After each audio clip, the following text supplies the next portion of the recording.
নিজেকে সঠিকভাবে উপস্থাপন করা সাফল্যের অন্যতম চাবিকাঠি। যে কোনো পরিস্থিতি অথবা পরিবেশে আত্মবিশ্বাসের সাথে মোকাবেলা করতে হবে।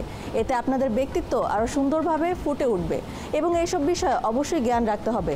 পোশাক, বাচনভঙ্গি, অঙ্গভঙ্গি এসব বিষয়বস্তুর উপর জ্ঞান থাকলে আপনি আপনার ব্যক্তিত্ব আরও উজ্জ্বলভাবে ফুটিয়ে তুলতে পারবেন।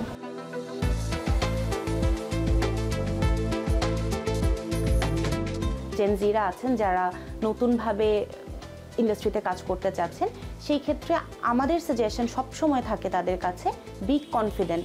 যে আউটফিটটা পরে আপনি কনফিডেন্ট ফিল করছেন, অবশ্যই সেই নিজস্বতা বজায় রেখে আপনার আউটফিটটা চুজ করা উচিত।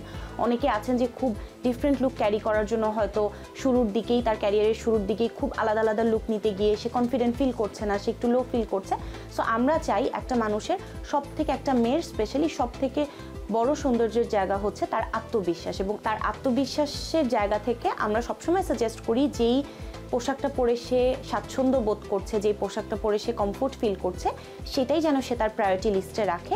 এর পাশাপাশি একটা ড্রেস তার ফিগারের সাথে কতটুকু যাচ্ছে, তার হাইটের সাথে আসলেই সেটা ম্যাচ করছে কিনা, সেই সাজেশনগুলোও কিন্তু আমরা দিয়ে থাকি।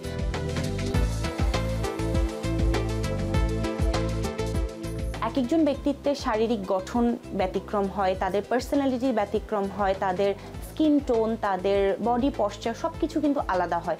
তো ড্রেসের কাট, ড্রেসের ডিজাইন, ড্রেসের কালার সব কিছু খুবই ইম্পর্টেন্ট। তার সাথে কোনটা যাচ্ছে বা তাকে কোনটাতে সুন্দর লাগছে সেই জিনিসটা মাথায় রেখে ড্রেস সিলেকশন করা।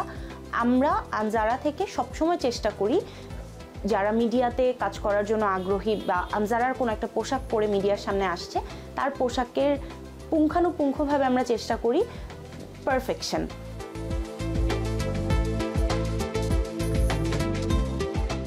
যখন সেই মানুষটির মধ্যে নিজস্বতা থাকবে, সে তার পোশাকে স্বাচ্ছন্দ্য বোধ করবে, তখন কিন্তু খুব ইজিলি অ্যাঙ্কারিংয়ের ক্ষেত্রে সে অডিয়েন্সের সাথে কানেক্টেড হতে পারবে। অনেকেই আছেন যে খুব ওভার ড্রেসড হয়ে বা খুব কনফিডেন্সের অভাব সে বোধ করছে, কিন্তু তারপরেও সে গায়ের জোরে একটা ড্রেস পরে স্টেজে উঠে যায়। সেই ক্ষেত্রে যেটা হয় যে সে তার নিজের পোশাক নিয়ে এত বেশি সচেতন থাকে স্টেজে, বা এত বেশি নার্ভাস থাকে, এত বেশি কনফিউজ হয়ে যায় যে সে কিন্তু আর অডিয়েন্সের সাথে ইন্টারাক্ট করতে পারে না। তো সেই ক্ষেত্রে আমরা মনে করি অ্যাঙ্কারিংয়ের ক্ষেত্রে একটা অ্যাঙ্কারের ড্রেস সব থেকে বেশি ফ্লেক্সিবল হওয়া উচিত, যেন সে তার নিজস্ব জায়গা থেকে নিজের ব্যক্তিত্বটি ফুটিয়ে তুলতে পারে এবং খুব সুন্দরভাবে অডিয়েন্সের সাথে কানেক্টেড হতে পারেন।